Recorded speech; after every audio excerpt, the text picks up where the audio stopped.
As dawn broke over the horizon of South Africa in early January 1879, a young Zulu warrior named Cetshwayo stood among his regiment at Isandlwana. The air was filled with wisps or mixture of anticipation and respect for their traditions that had been passed down through generations. He took up his assegai in hand, the weapon healed by ancestral spirits sharpened on a whetstone kissed by morning dew.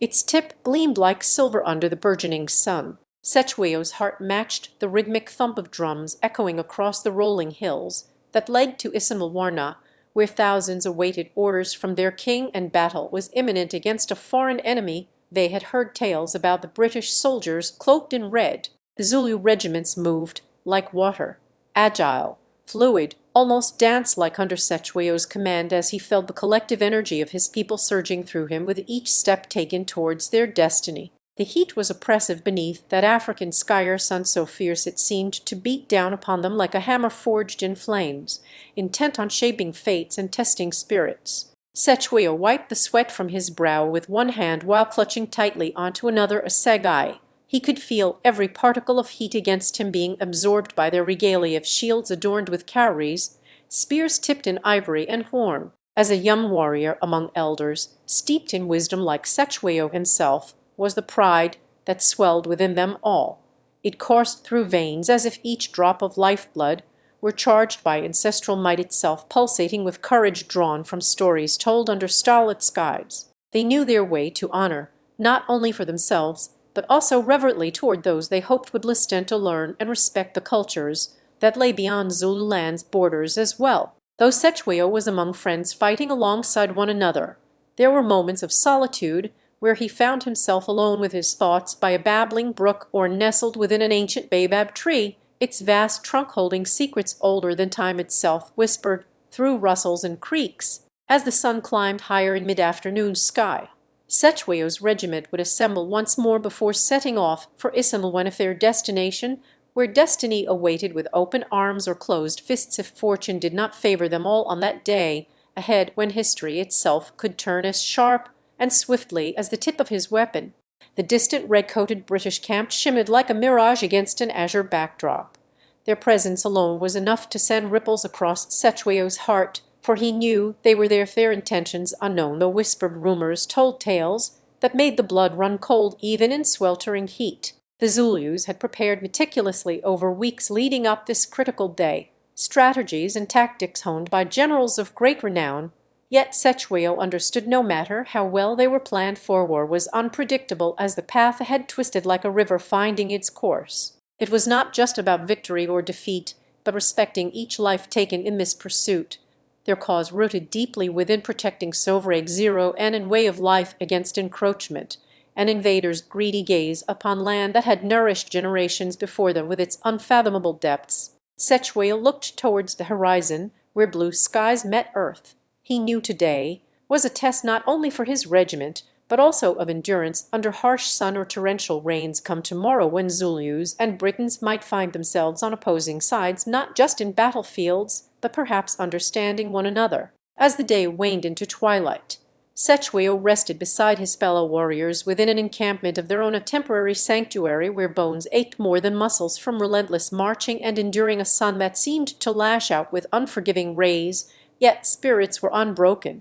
It was in this reprieve he shared stories among friends, tales not only filled with laughter but also wisdom learned through living off respect for the land they called home and its people who tread upon it before them as well. And Cetshwayo found solace, knowing that tomorrow held promise to face what lay ahead as darkness began to drape itself over their temporary campsite with gentle fingers of twilight caressing everything in sight. Cetshwayo and his warriors found themselves engulfed by a hush that seemed almost sacred as they lay restful under the blanket of night. The moon rose high above them like an ancient guardian witness to their stories, whispered from one tired face to another, each tale sewing threads of unity amongst men who had been divided for so long, now only united in purpose and peace, even if momentarily forgotten amidst shared dreams under a vast African sky. The previous day's trials were etched deeply into the warriors' hearts as they reminisced about their ancestors, their struggles to protect their homeland from foreign invaders who sought not only land but also its soul and dignity, coveting it for themselves, without a thought for those bound by blood in that very soil. Cetewayo recalled the first whispers of impending conflict as he had been awakened one morning when his father's old friend came to seek refuge against an unforgiving enemy's advance as sign from ancestors long gone, reminding him and generations before them about their duty towards safeguarding freedom. Their homeland was rich not just in resources, but also history.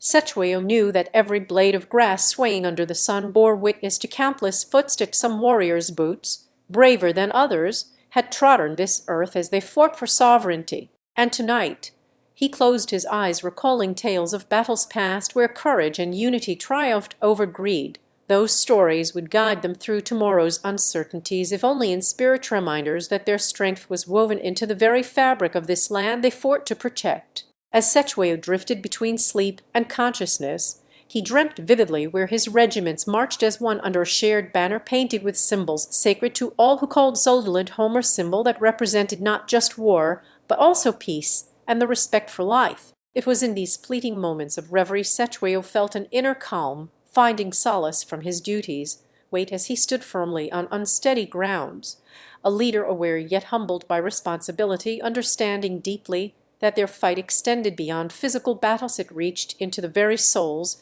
they hoped to protect. The dawn brought with it whispers of uncertainty and fear among the ranks who had seen too much bloodshed already this year, but also strung together words as old friends shared meals under canvas tents, laughter echoing off in waves that melted away years' worth of silent grief. Their joy found solace within each other's company. As the sun traced its arc across the sky and shadows grew long at their feet once again, Cetewayo felt a quiet resolve settle deep into his bones. Tomorrow he would face whatever lay ahead with courage born from stories of resilience shared this night, a promise to stand united as they had always done before. The echoes of laughter and tales spun across the encampment seemed louder in Cetewayo's ears than any drumbeat, forging a brotherhood stronger under adversity's shadow.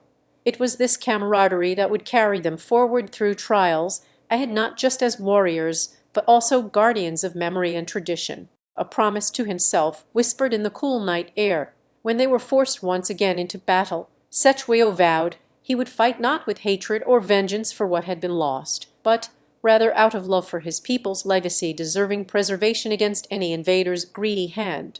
And as the first rays touched him softly upon waking to a new day that promised another chapter in this struggle for freedom and respect, Cetewayo felt an unwavering hope kindle within. It was with their shared stories of past triumphs they would write tomorrow's victory or defeat. For now, as the night deepened into silence, a gainer silent promise that dawn's light held no hurry yet, but only renewed strength and purpose for Cetewayo and his warriors on this sacred land where their ancestors had roamed under skies untouched by foreign conquerors. Dreams. In these moments of peace before the storm, they all knew tomorrow would call them to action once more, but today was a gift in its own right. Each man could rest knowing that for now at least, respect and unity were their greatest armor. As Dorn's gentle fingers brushed away the night's embrace from Cetewayo and his warriors, a new day unfolded before them like an unwritten manuscript, eager for its tales to be told once more upon paper with ink as their medium of permanence. The dew still clung tenderly to blades of grass that had borne witness to the struggles beyond these fields. It now seemed ready, too, to hold a new promise, one not just born out of necessity, but also cultivated from love and respect for what they stood upon as guardians between history's echoes. In quiet council around their leader's modest abode, made resilient by the hands that had once wielded it, whispers traveled like seeds on a breeze, nourishing plans of unity and strategy, without swaying from Cetewayo's heartfelt decree. His vision was clear: to stand not only as warriors, but also custodians who would safeguard the legacy that their forebears had left behind, ensuring it thrived even when faced with adversaries bearing foreign ambitions and greedy hearts, or goal more profound than mere conquest or survival. Cetewayo's mind often wandered back to times where laughter echoed between the baobab trees under an unblemished sky, reminding him that strength was as much about preserving joy and hope as it was against brute force or truth he intended to embed in his warriors' spirits. As Cetewayo stood among them on this sacred ground where their ancestors had once tread freely beneath the same sun now rising upon another day, A sense of continuity embraced him like an old song that resonated through generations. It was as if time itself paused to honor these hallowed deeds. The warriors themselves were not merely men, but carriers of stories and symbols etched into their very being, lineage proudly displaying the artistry of Zulu culture, each a living testament that would be woven through tomorrow's efforts with pride or sorrow as threads in history's grand tapestry. They knew Sechweyo sought to imbue them not just with skill but also wisdom beyond battle tactics and strategies. For warfare was more than an encounter of steel.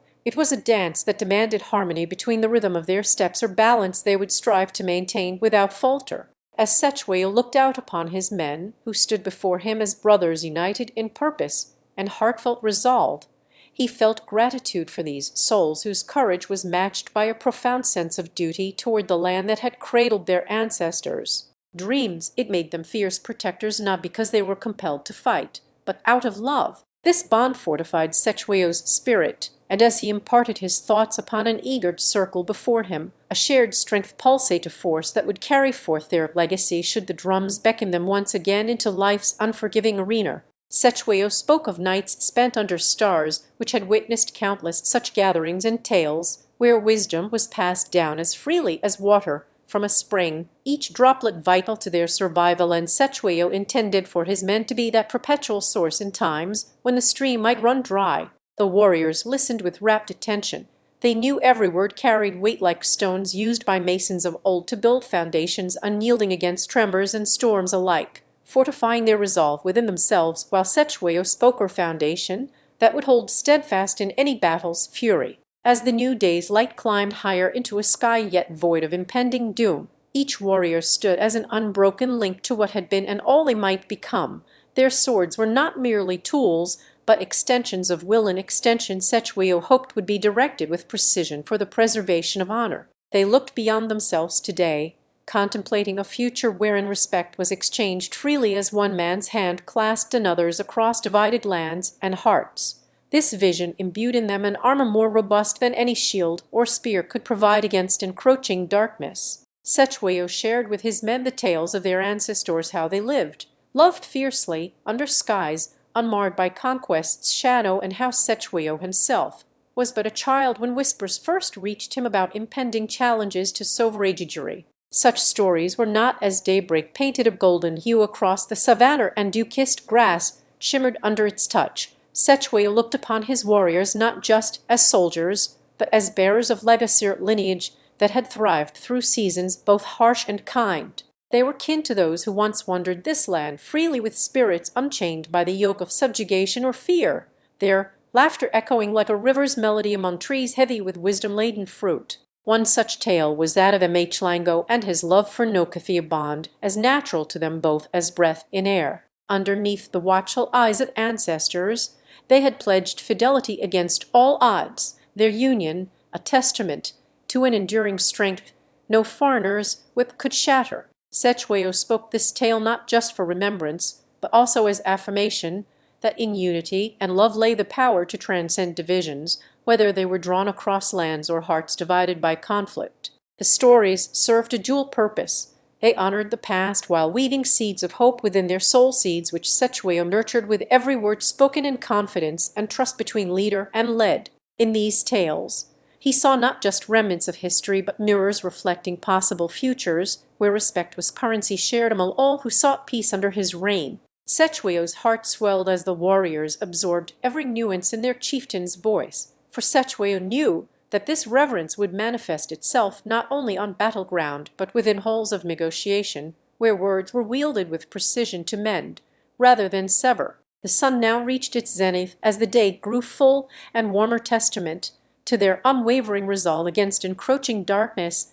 that sought to plunge them into nights too long for even a child's heart not yet hardened by loss or pain could endure alone. Sechweyo, however resolute in his conviction, felt the weight of impending storms on his shoulders. Still he stood firmly rooted like an acacia amidst savannah winds, its branches swaying but never breaking under nature's capricious moods. He shared tales not just to inspire courage against adversity in times when rivers might run dry or skies be darkened by unseen foes, but also as lessons for the journey ahead that lay out of sight, beyond this land's rolling hills and sun-drenched plains. For Setchwayo knew each story was a thread weaving through their shared tapestry, his men not just warriors, but custodians of an age where strength flowered from wisdom's spring eternal within the chest that beat with pride for home soil. As Setchwayo looked beyond, into horizons painted by hope and unity's palliative vision, he shared as firmly in his heartbeats as it was imprinted on their collective dreaming skies above them. All seemed not just possible, but certain to bloom like the rare mpingo flower that blossomed with rain after relentless sun. For Setchwayo, this vision of a land united or confluence, where rivers met under bridges built by hands joined in solidarity rather than subjugation, was not fanciful fancy, but an imminent reality to be seized like the precious waters that nourished their Mother Earth. His men's swords were now instruments of protection for all, from widows weeping children finding solace within walls strengthened by kinship and understanding rather than stone alone. This was Setchwayo's legacy he hoped to etch into the annals alongside those ancestors who had roamed this land with love as their guide. The echoes of his voice carried on, a harmonious blend between calligraphy penned by history's hand and promise written anew upon tomorrow's parchment, or vow that Setchwayo would be remembered not just for the battles he fought, but for fostering peace within nations as they reached across divides to weave a tapestry radiant with mutual respect. As dusk began her subtle approach, painting shadows upon their campfires glow and stars above twinkled in silent applause at the heartbeats shared between man and his kin. Setchwayo knew that every tale told was a stone laid on path to tomorrow's dawn. The future he in Chapter 5 of our tale, under a crescent moon's embrace, Setchwayo and his trusted advisors sat around an ancient baobab tree that had stood sentinel over countless generations before them, each groove in its bark inscribed with the wisdom accumulated through ages. The night air held promises of rain as they pondered their next steps, knowing full well that unity was not just desirable, but necessary for survival and prosperity. It had to be cultivated like a delicate garden amidst an unpredictable climate. Setchwayo's vision extended beyond the mere conquest of land. It encompassed hearts conquered, bridges built over chasms that once seemed insurmountable between communities divided by fear and mistrust. He saw himself not as a warrior prince, but rather as an architect of peace, who understood that victory in battle was hollow without the triumphant resonance of brotherhood echoing through his land. The council's first task, therefore, lay within their own realm. They would embark upon journeys into neighboring lands where whispers of war had begun to tarnish alliances long thought unbreakable. Therein was a village whose women bore the scars of loss not only from skirmishes but also forlorn grief, seeking solace in one another's company and shared sorrow, or testament to Setchwayo's belief that kinship could be as strong an armor as any steel. His men were reluctant at first. The very thought of diplomacy seemed like a betrayal of their warrior ethos, yet they knew in Setchwayo's voice lay wisdom and purpose beyond spearheaded conquests. Hearts united by empathy could dispel darkness more effectively than arrows. Setchwayo dispatched his most compassionate men to this village under the guise of traders, armed with gifts but driven not just by commerce, but also a shared humanity that needed no translation from heartbeats and tears. Their mission was meticulously planned. They would engage in dialogue at twilight, when shadows are long yet hope is freshly born each morn. At the appointed time, Setchwayo's envoys presented themselves not with clanging armor, but as bearers of warmth, their garments soft and their demeanors inviting conversation rather than confrontation. As they spoke to widows whose hollowed eyes had begun to reflect a glimmer of understanding, the emissaries shared tales of resilience that transcended tribal bounds, weaving narratives where everyone's grief was collective and healing together an indivisible bond. Their first encounter did not yield immediate reconciliation, but planted seeds in fertile soil. The village chief promised to return Setchwayo's emissaries with a delegation for talks, invoking their shared lineage that stretched back through history, a heritage rooted deeply into the earth. The initial meeting had been delicate as spider silk, yet strong enough in intent and purpose. It was an act of defiance against centuries-old animosity born from misunderstanding and fear. Setchwayo's vision also included reaching across borders where rivers flowed freely, acknowledging that the confluence of waters symbolized his aspiration for a melding of destinies, or merger not just of lands, but lives enriched by diverse cultures interacting as one. His men set forth on this journey with trepidation and wonder in equal measure. They were stepping into worlds where the language was foreign, yet expressions of universal truth spoke loudly across differences that had once seemed insurmountable divides. The envoys arrived to find a land scarred by conflict, but not bereft, where people yearned for an era when unity could eclipse discord, and prosperity would follow like rain after droughts in the spirit of brotherhood Sechweo espoused. They shared with their hosts stories that spanned generations, tales where ancestors navigated trials through bonds stronger than any swords or spears had ever been forged, their spirits as resilient and enduring as time itself. Sechweo's envoys left the villages of both lands with promises to return. They carried back not only gifts, but also a newfound understanding that their destinies were intertwined inseparably, just like rivers merging under bridges built by human hands, rather than dictated. Soul 01 in Chapter 6, as dawn approached, and the first hints of sunlight pierced through night as dawn approached, and sunlight began to tiptoe across the horizon like a gentle artist dabbing at colors on an ever-widening canvas. Sechweo's men continued their journey with hearts full of dreams stitched from hopeful whispers along winding riverbanks. Each morning was greeted by songs that seemed to rise and fall in time with the flow of water, their melodies a testament to resilience, carrying echoes of Sechweo's own on War 01 in Chapter 6. As dawn approached and sunlight began its ascent, Sechweo found solace on riverbanks where waters whispered wisdom beyond years. The envoys had shared tales from their homeland, tales that mirrored the strength of rivers carving through stone, persistently shaping landscapes with gentle insistence rather than forceful eruptions. The men's eyes bore witness to fields kissed by dewdrops in lieu of raindrops. Crops stood tall and proud, as if reaching for celestial blessings from above, their bountiful yield a silent ode to the possibility Sechweo envisioned. It was within these verdant expanses that whispers began, not with words but in shared glances of understanding between strangers who were quickly becoming comrades on life's unpredictable journey. Slowly and surely, as days melded into nights without the interruption of alarms or urgent tasks demanding immediate attention, a kinship formed, or bond that transcended mere acquaintance to touch upon something more profound. It was almost palpable in its warmth. The men began learning simple phrases from their host's language as they did chores and worked side by side with shared smiles of mutual respect blossoming like flowers after a long, dark winter. Sechweo's envoys found themselves at the heart of village gatherings where music filled every corner,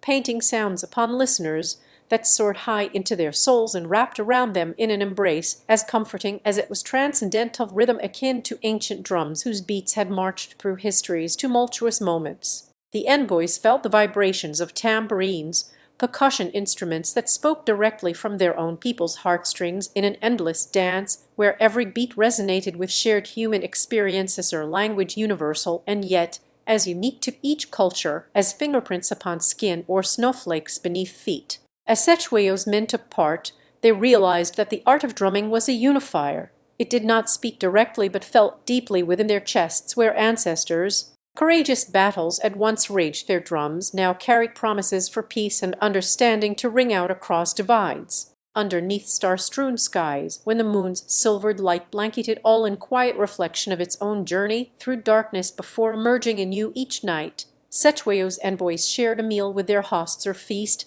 that was as much about savoring flavors rich and varied from distant lands as it was celebrating the common thread woven into every dish, sustenance. Amid tales of yesteryears told through food, laughter mingled freely among them like a melody in its own right, her harmonious blend that transcended language barriers and united diverse people with simple joys found within shared tables where stories unfolded over platters. As the full moon stood guard above their heads each night, they began to understand how light brought clarity not just through sight, but understanding between hearts, a reflection of Sechweo's own aspiration for a confluence that would illuminate rather than divide nations and souls alike as rivers do under bridges. The envoys had learned from the elders about healing practices rooted in natural remedies, which told stories not just of health, but resilience, a legacy borne by hands passing down knowledge through generations like a sacred flame that never falters nor dims despite stormy winds.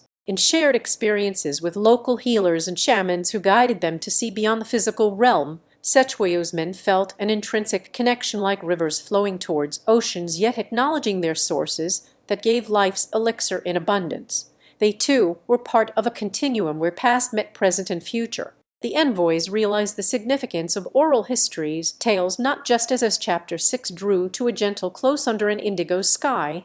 Our envoys found themselves encamped in a clearing kissed by moonlight or place where whispers of history were etched into every leaf and stone. The night air was alive with the distant chirp of crickets as they laid down their thoughts alongside each other on shared blankets spread out under an ancient, sprawling oak that had witnessed countless seasons pass by. Setchwayo's men were a tapestry woven from threads diverse in hue, but united in strength and purpose, are testament to the visionary leader who sought not division through might but understanding across divides of language, tradition, and heartbeats alike. They had ventured into foreign lands with open hearts, eager yet cautious like young saplings seeking sunlight between towering giants' shadows in a dense forest canopy. They were here to seek knowledge that would nourish both mind and soul as well as share wisdom of their own culture back home. The next day dawned with promise as the envoys, guided by Setchwayo himself, a figure larger than life, but no less approachable like an old friend sharing tales, over steaming cups in a cozy hearthside tavern embarked on their journey to learn from local healers and shamans. These guardians of nature's secrets, with faces etched by wisdom yet eyes that sparkled with the kindness only found deep within one's soul, welcomed them into a world where roots ran as deep as history itself, a place not just to learn about remedies, but also discover an interconnected existence. Within these sacred spaces of learning and shared experience lay stories untold in books, yet felt profoundly through the pulse that connected all living things, tales told by firelight, where each flicker danced like shadows playing on cave walls, long before humanity's first drawing emerged as art.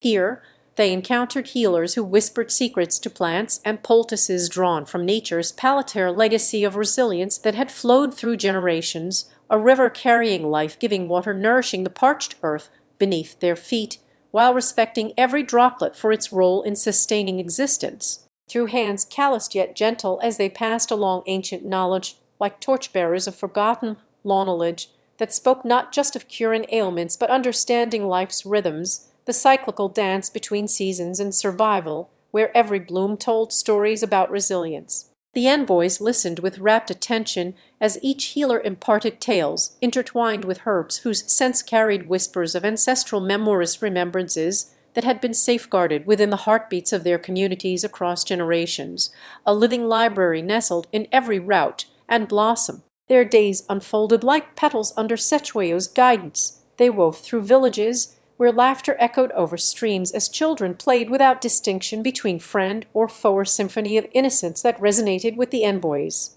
hearts stirring a longing in them for such unity back home. They learned about harmony not just within themselves, but among all creatures and elements around them. They began to comprehend Setchwayo's philosophy.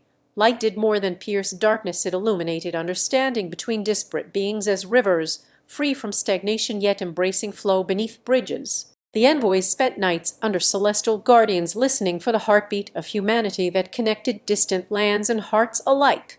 They shared meals where every bite was a bridge spanning across cultures or communion over platters as stories unfurled with each simmering stew, sizzling pancake, or crisply caramelized vegetable. They found themselves drawn into the very essence of community that Setchwayo had longed to foster, and in this shared tableau they saw reflections not just of people but ideas flowing like a river's currents beneath bridges made by hands joined together for hope's sake, where laughter melded freely among them. Amid all these revelations, the envoys understood that their mission was broader than mere diplomacy. It would be to carry back an understanding of unity and healing into a world fractured not by necessity but through misunderstanding. It had been Setchwayo's dream for such light. And so they set upon returning with stories sewn within the fabric of their spirits, tales that in Chapter 8 of our tale under starlit skies and amidst whispers that danced on gentle breezes. It was during a quiet twilight gathering where Setchwayo's wisdom continued to unfold its tender petals beneath the watchful eyes of Celeste 09. The envoys found themselves in an open glade within the heart of his kingdom, or place kissed by sunlight and shadow alike, with ancient trees standing as silent guardians over stories etched deep into their bark-lined paths. The air carried a symphony of scents, fresh earth mingled with wild flowers that bloomed in harmonious defiance against the encroaching night's embracer fragrance that whispered tales long forgotten by time itself, yet present as if etched into every leaf and drop of dew. Setchwayo joined them then, his presence felt not with noise, but a resonant calmness in their shared silence, punctuated only occasionally by the soft murmurings from neighboring villages that lay just beyond the sacred clearing's edge where nighttime stories unfolded like fireflies against the encroaching dark. Setchwayo spoke of unity through loss and rebuilding, a philosophy not taught but lived,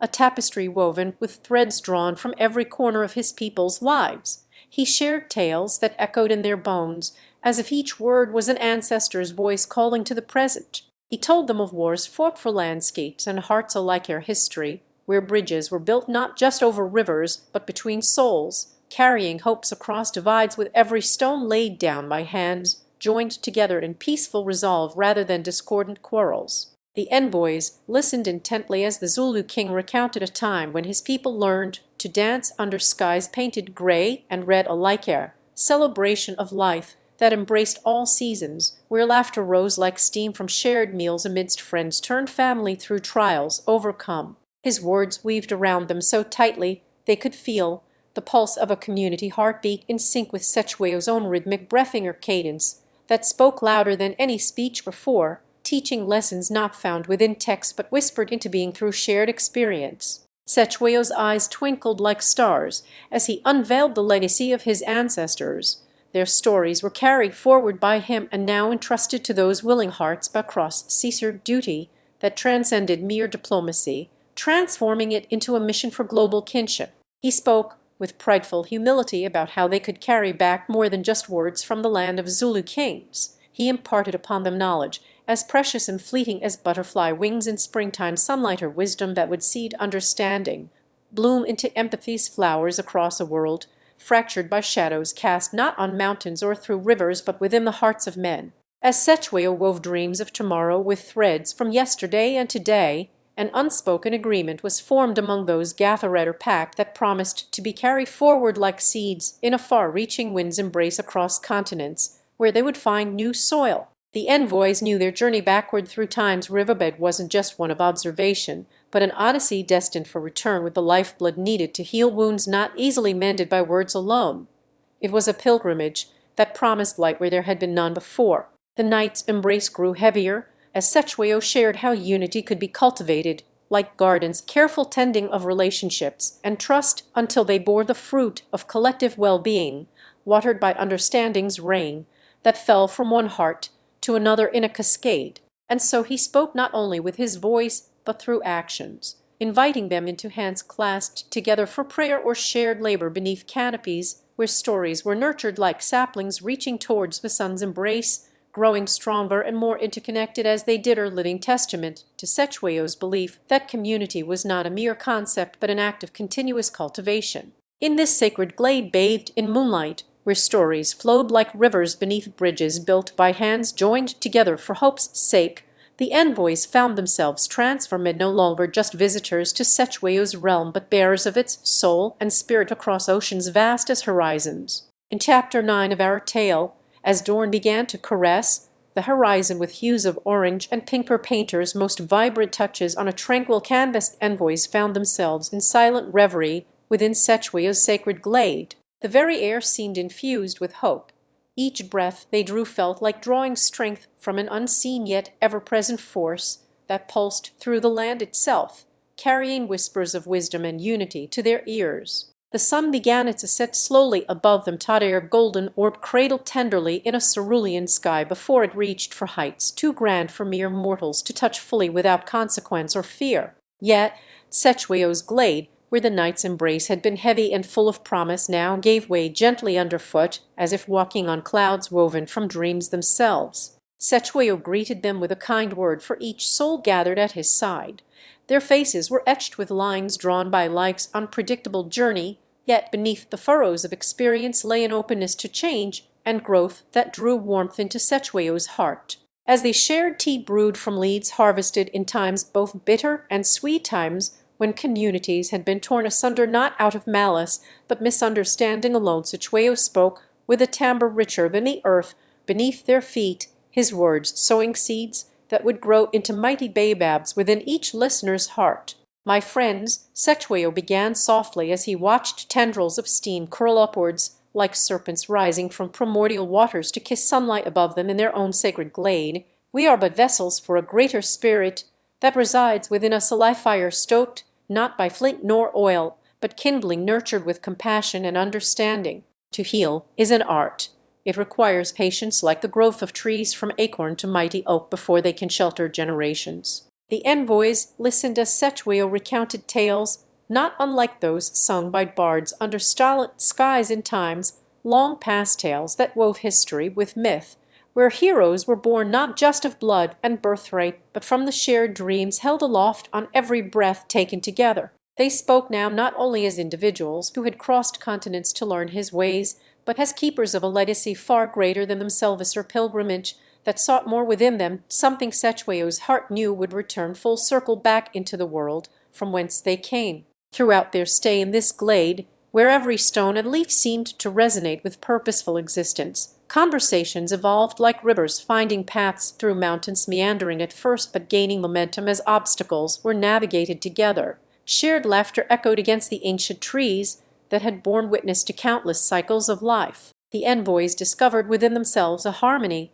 they hadn't known before, understanding now how their own lives mirrored Cetshwayo's vision for his people of cultivation, not just as gardeners, but guardians and architects who could rebuild bridges where none seemed to exist between hearts divided by history. As the sun ascended higher in its arc across the sky, painting it golden like an untouched canvas awaiting the first stroke of a master's brush, a promise for what may yet come if only they dared to dream. With eyes wide open and hands ready, the envoys found themselves more intertwined within Cetshwayo's community than strangers. They stood together, not as outsiders seeking wisdom from another land, but as custodians of a newly awakened spirit that hummed beneath their feet in the sacred glade, where time seemed to stand still and whisper secrets through leaves rustling with ancient stories yet untold. The day waned into evening, its radiance dimming like candles at dawn's touch. Shadows lengthened across Cetshwayo's face as he looked upon them, not just visitors, but now harbingers of change who had traversed oceans vast and crossed barriers not seen for generations.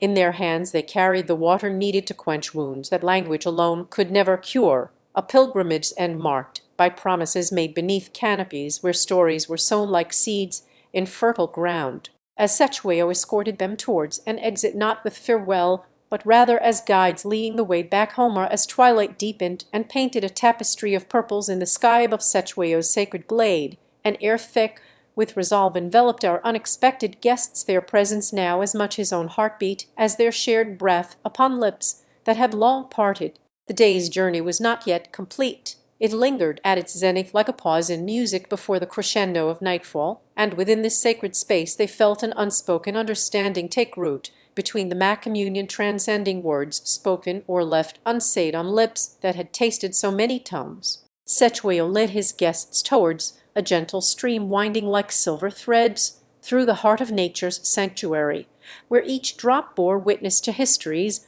both mournful and triumphant, a mirror reflecting back at them not their own reflections, but possibilities yet born from shared humanity. They knelt by its banks as he showed how water could be more than sustenance. It was a balm for wounds deep within, remnants of conflicts past that history itself had failed to soothe. Together they gathered the necessary supplicer cloth and herbs known not only among their people but also cherished by Cetshwayo's ancestors as gifts from distant lands and times when strangers were seen through eyes clouded with war's dust. The air carried a promise, an echo of hope that transcended continents. It was the thread sewing together disparate lives into one tapestry, where each soulful needle's pass intertwined their spirits and futures in this sacred glade or place untouched by time's relentless march. As Cetshwayo guided his guests through healing rituals, the very stones beneath them seemed to whisper secrets of resilience known only to those who have witnessed both creation's dawn and twilight across countless generations, or wisdom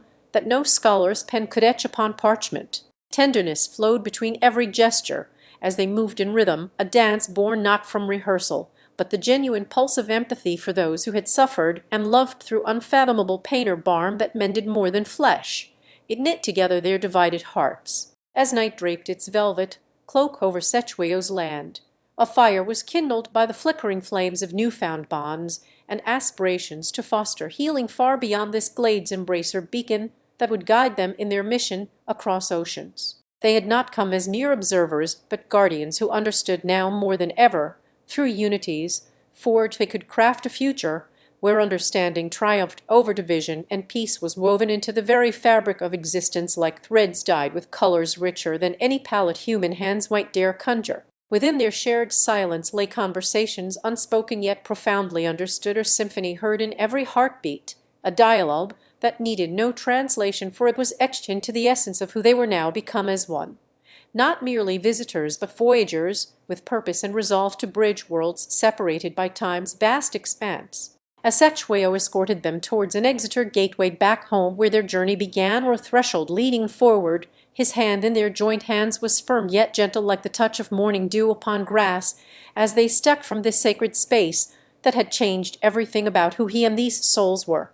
As Sechueo guided them through what once would have been seen only by locals, or path known to his people since time immemorial, which now served a purpose greater than any could foresee alone, it was as if the earth itself breathed in their presence and exhaled inspiration that had no bounds or borders. And so they ventured forth not with trepidation, but an unwavering spirit of hope or promise to return, bearing tales yet sown into this sacred glade like seeds upon fertile ground where stories could flourish in the hearts and minds ready for them. As dawn approached once more on Sechueo's horizon with a softness that spoke not only of light but rejuvenation, they knew their mission was far from over, for now, as custodians entrusted by fate to weave change into society's tapestry and mend the world through understanding, they left his home under an umbrella woven with dreams for a shared future where history would bear no more scars of division, but rather chap as twilight's last sigh gave way to a velvet night sky embroidered with stars.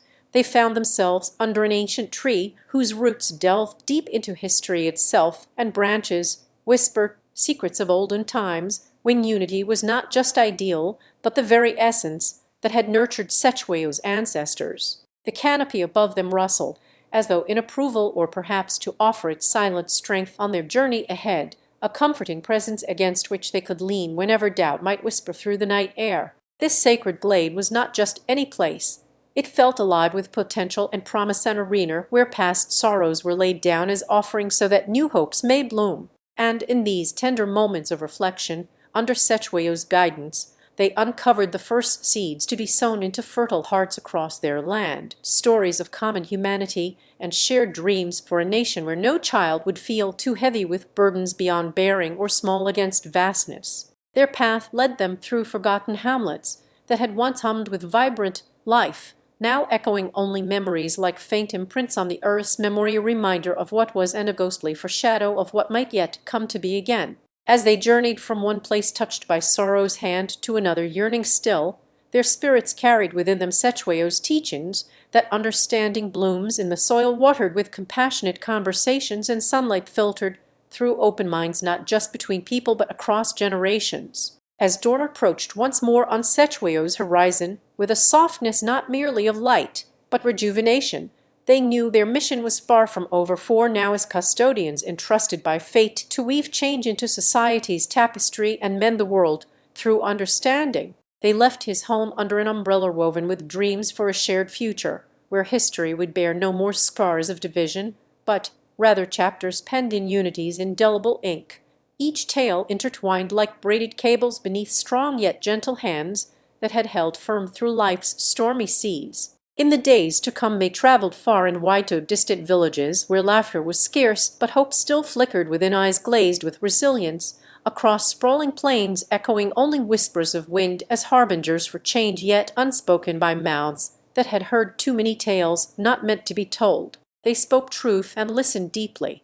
They shared sorrow over meal bread broken together in silence so sacred it felt like an oath spoken between the soul's quiet parts, or vow of no longer speaking with tongues divided but voices united, each syllable a thread weaving through hearts connected by blood yet separated too often. As they ventured onward into communities where rivers had been forced to part and mountains stood aloof in silent witnesses against the encroachments of time, a world that seemed at once both far away from their shared histories beginning, as if it were only yesterday when unity was not a distant dream but common reality. In each conversation they held there flowed rivers of new-found understanding.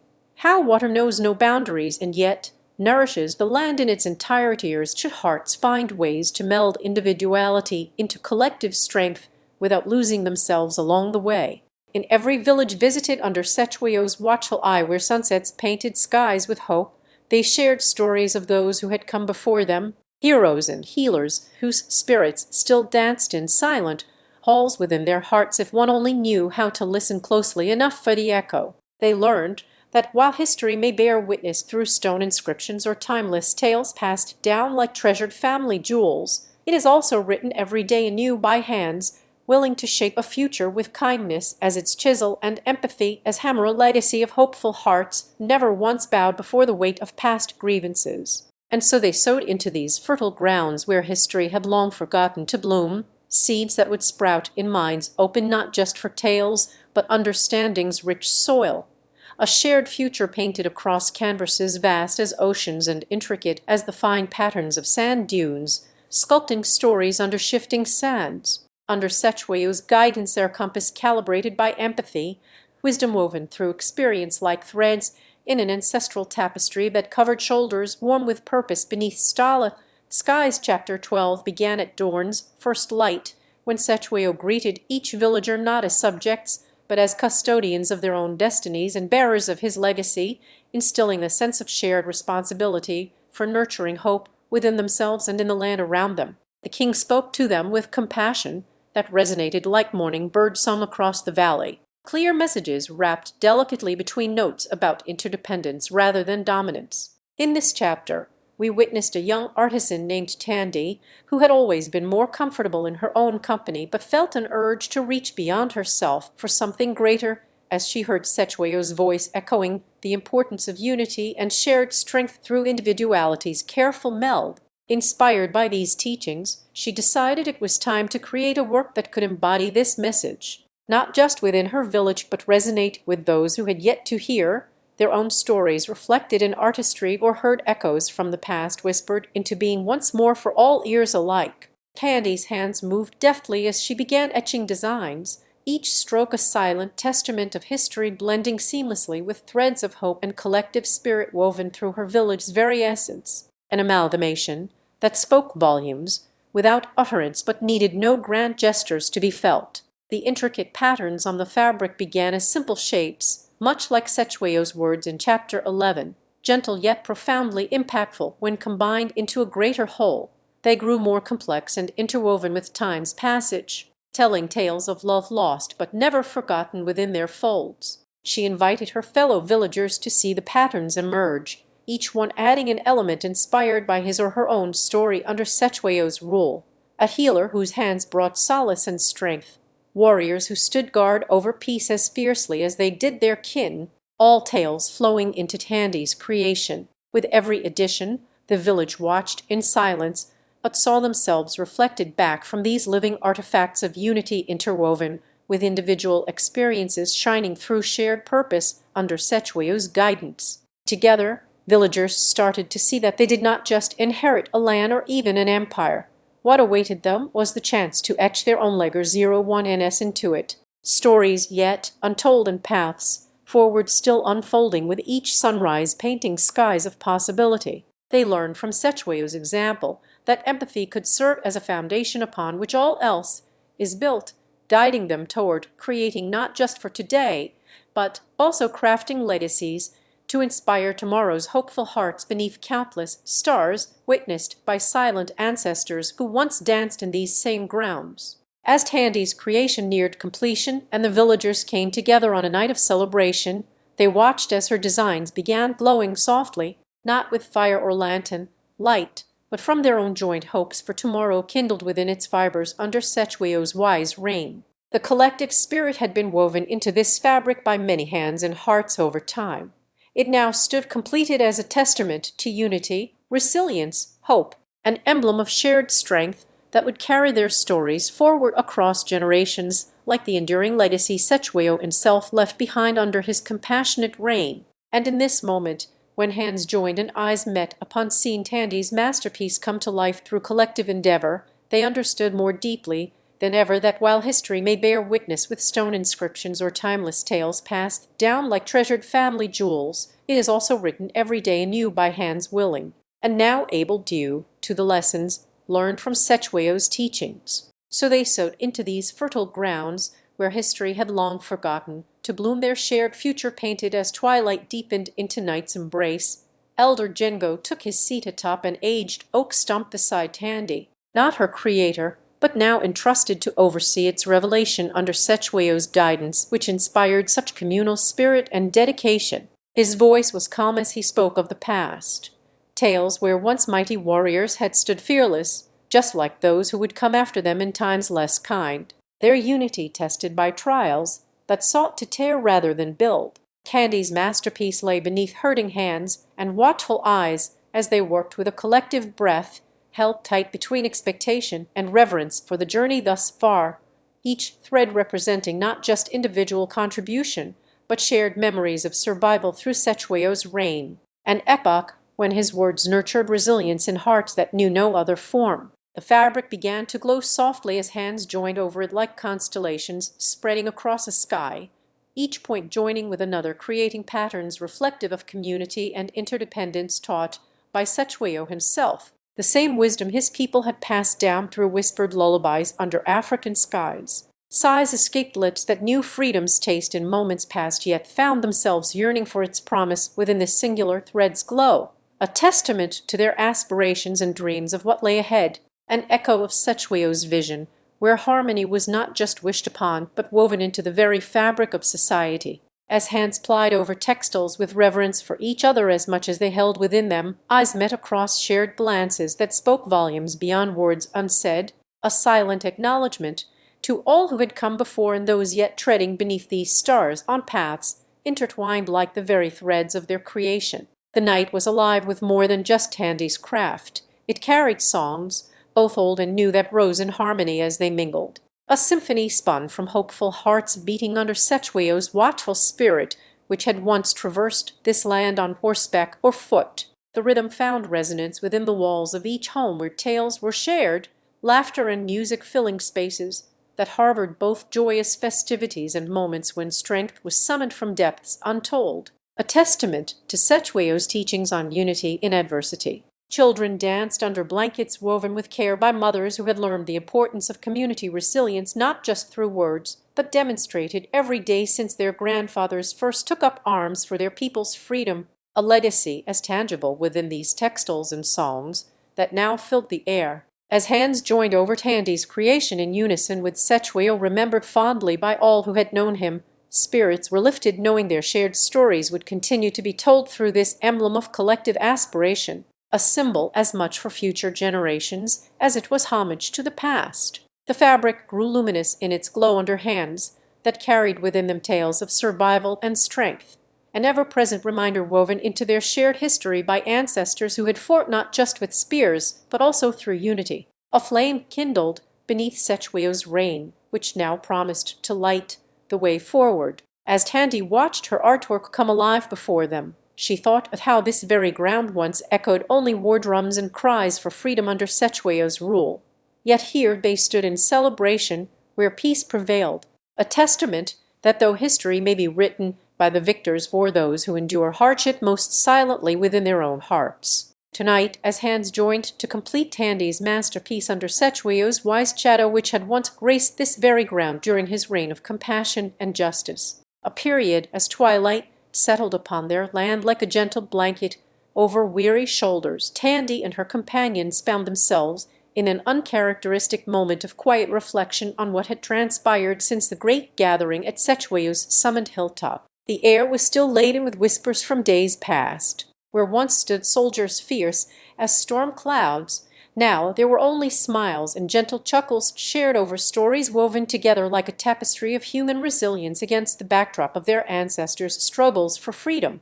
Sechweo's vision had always been one that transcended his time. It was as if he knew beforehand what unity could achieve beyond battlefields and skirmishes. Peace, education, prosperity rooted in solidarity amongst all people regardless of tribe or tongue spoken at home. He believed the bonds forged not by warfare, but through shared hardship, were far stronger than any steel shaped against adversary hammers. And so it was that Tandy's hands, which had once been busy with threads and needles under his watchful eye, a time when each stitch represented an act of resistance or solidarity in the face of oppression, found themselves now embracing cloth, as if holding memories. Her artwork beneath her fingertips was not just fabric but a living history, capturing scenes from Setchwayo's era where laughter and learning were prized above all else. Tales that would be passed down through generations to inspire future warriors of peace. As they worked on the quilt together during this celebration marking their freedom's anniversary under his reign, each piece contributed by Tandy's hands became a patch in an ever-growing emblem that embodied strength and compassion, qualities Setchwayo had always championed. Each square was imbued with colors borrowed from the vibrant cultures of their people. Every pattern echoed stories untold, histories preserved through shared narratives around crackling fires under star-pierced skies that hummed songs of old and new beginnings alike. The fabric itself became a mirror to reality, reflecting not only the unity Setchwayo had fostered, but also revealing how far his ideals journeyed through time, transcending into an era where artisans like Tandy could celebrate their heritage while embracing modern times without sacrificing identity. It was as if each thread held within it a spirit of the past and present. Whispers from Setchwayo's days were felt in every fold, promising that what had been achieved under his reign would continue to thrive long after their voices faded into silence with time's passage. As Tandy intertwined another segment onto her quilt beneath the canopy of ancestral trees, where once Setchwayo himself might have found solace and wisdom from generations before him, she felt an inexplicable connection to this place that had borne witness to change since time immemorial. It was a sacred ground, their land sanctified by footsteps trodden not merely for conquest but also as pilgrimages towards hope, journeys where hearts mended and spirits rekindled strength under the benevolent gaze of leaders who saw in them more than just subjects to be ruled. The quilt, bustling born from collective effort, would stand resilient against time's march, a physical manifestation that their bond with Setchwayo had never ceased but evolved, his legacy woven into every strand of cotton and silk through shared dreams for the future. The creation was not just art. It served as an altar upon which they would offer homage to those who fought, loved, suffered, rejoiced, all in pursuit of justice and brotherhood that Setchwayo had so passionately defended against forces seeking division by fear's poisonous dart.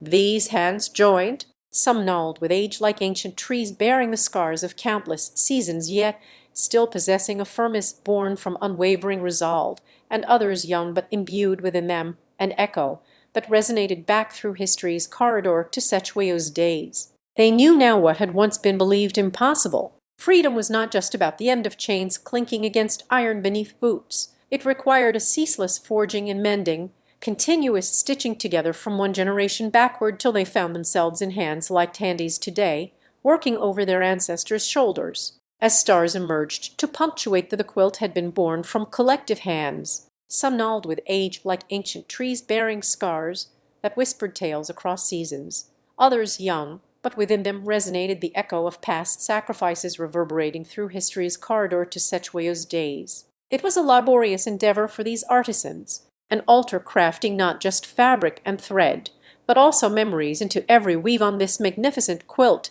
that lay before them now. As they worked meticulously upon it in the fading light of day, their hands moved as if guided by spirits long past. Each stitch a testament to freedom's complex journey, not merely severing iron chains, but mending hearts and minds torn apart through years of colonial rule and internal strife. They knew that what they were creating was more than artistry or tradition, for this quilt symbolized the resilience etched into their lineage by Setchwayo himself against fear's poisonous dart, a reminder to cherish solidarity above all else even as darkness crept closer. The elders spoke of how freedom had been more than an external end. It was about continuous forging and mending, tying together not just generations past, but binding the present with tenderness toward hopeful futures yet to unfold under their shared sky. a future where every stitch could echo Setchwayo's dream. Setchwayo's legacy had always been woven into the very fabric of being, and now they were reaffirming this bond through an act that transcended artistry. The quilt became their narrative, a visual language telling stories not just to see but also touch. It was tactile history, and as these hands moved together in quiet defiance against time's march, the legacy Setchwayo had cherished so dearly lived on within each fibre of this grand creation before them. Suddenly, an urgent rustle among Tandy and her companions broke their collective reverie as a small group approached, visitors from afar who sought to understand the depths of Zulu unity beyond mere words or lectures. They had heard tales spun in hushed tones about this quilt that held more history than any book on ancient African societies could hold. It was said to be an heirloom, a living relic bearing testimony to their people's indomitable spirit and Setchwayo's enduring influence. Tandy rose gracefully from her seat by the quilt, as if she had been waiting for this moment all along in life itself, extending it towards these curious guests with pride brimming within her heart-tied gaze that met their awe and wonderment. She spoke of how Setchwayo's vision, born during his rule over Zulu kingdom, never ceased. Its seeds had been sown into the very earth beneath this quilt. Here in KwaZulu now were hands offering homage to those who fought for freedom across a century and beyond. The visitors listened intently as Tandy wove tales of how Setchwayo's wisdom inspired actions that rippled through generations, affecting change even amidst the most oppressive times under colonial rule, where his people's resilience stood firm like unyielding mountains against encroaching storm clouds. They learned about a quilt that not only served as an emblem of cultural pride but also embodied shared dreams for tomorrow, binding them closer to one another and their heritage with each passing year.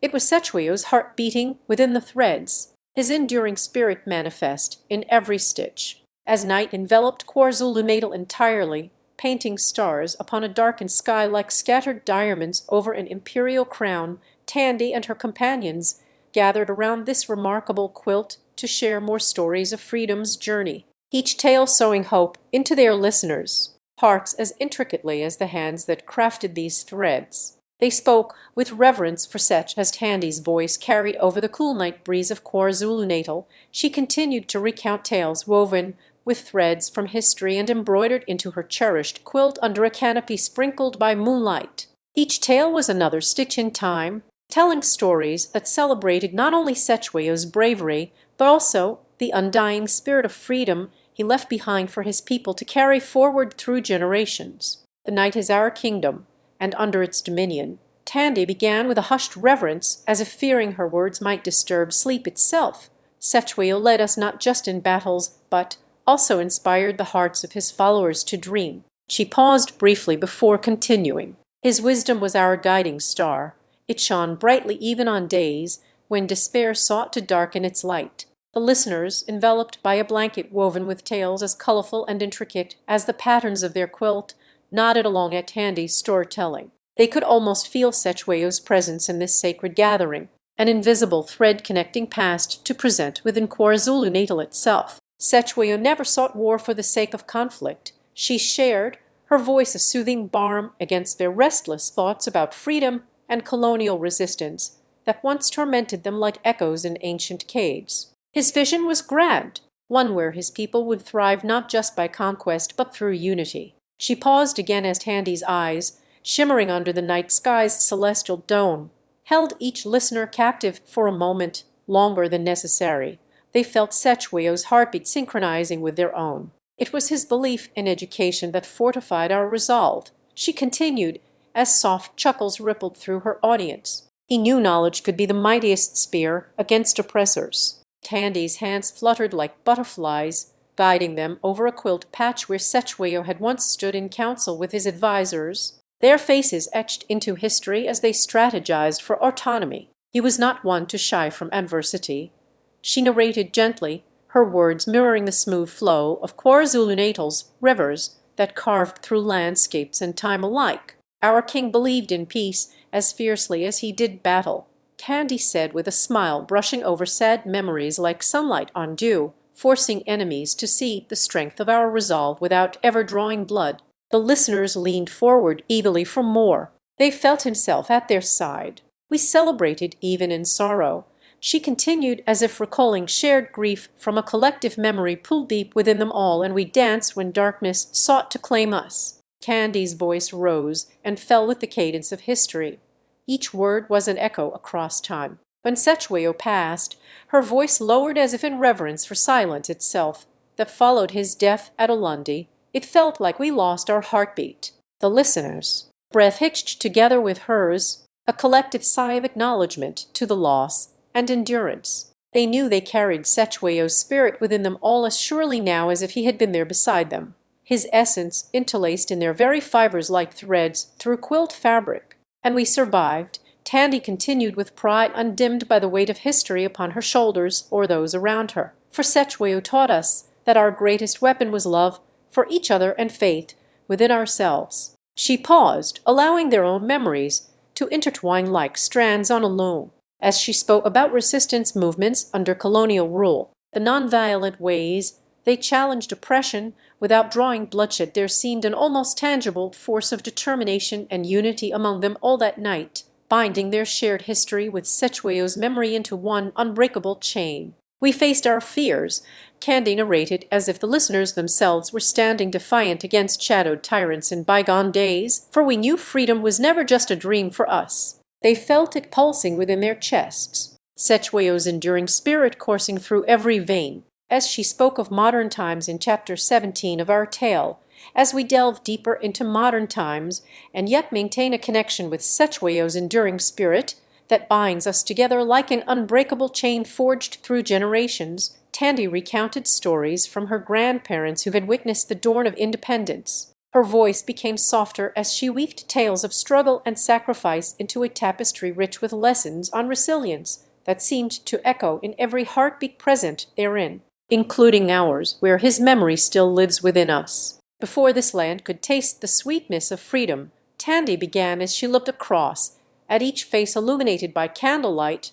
and caressed by her own voice. We had to endure much pain that only a mother's love or father's pride can understand. She recounted tales wherein they stood hand in hand under the African sky, no different than Setchwayo himself once did. Her eyes glistened with tears as she spoke of those nights when their people were not just fighting for independence but against a darkness that sought to consume everything good within them like an unrelenting storm devouring all in its path. Tandy then paused, and her voice softened even more, allowing the room's silence before she continued. Our youth learned resilience from our stories. She shared with us how Setchwayo's teachings on unity had been passed down to them as they listened intently under starlit canopies. It wasn't only about fighting but also protecting what made their hearts beat, the love for each other and faith in themselves that he instilled within his people, even when times were at their darkest. As Tandy spoke of modern challenges we faced as a nation still navigating through its journey towards full liberation from colonial leggers' shadows, it was then I could feel the strength Setchwayo had left behind coursing within us all,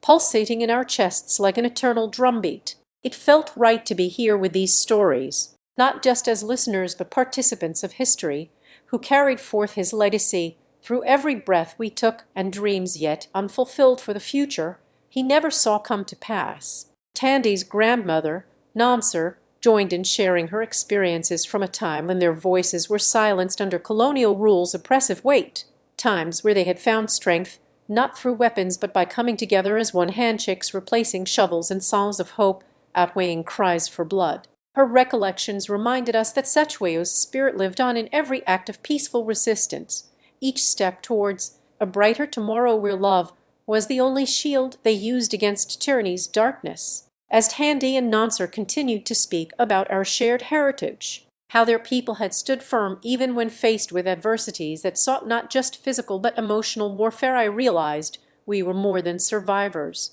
We were bearers of a legacy, custodians of freedom forged by love. The night grew deeper as Tandy wove into her story the importance of remembering and cherishing one's roots while nurturing growth in others through education, an act that Setchwayo himself had always valued deeply alongside his people's prosperity beyond survival alone, but thriving together with dignity. Her words painted a vision where children learned not just from textbooks, but also the wisdom of their ancestors and elders who'd fought for every inch they stood on today. fighting without weapons yet, carrying Sechueo's spirit within them as he had carried it across lands that knew no dawn before independence. As we listened to tales spanning decades ago until our own era, I felt the warmth of shared experiences envelop us all like a blanket woven from threads soaked in courage and unity, Sechueo's spirit binding each one together with invisible yet palpable connections that transcended time. Tandy's stories reminded me how love for our people had always been the most potent weapon we possessed, just as she had said before.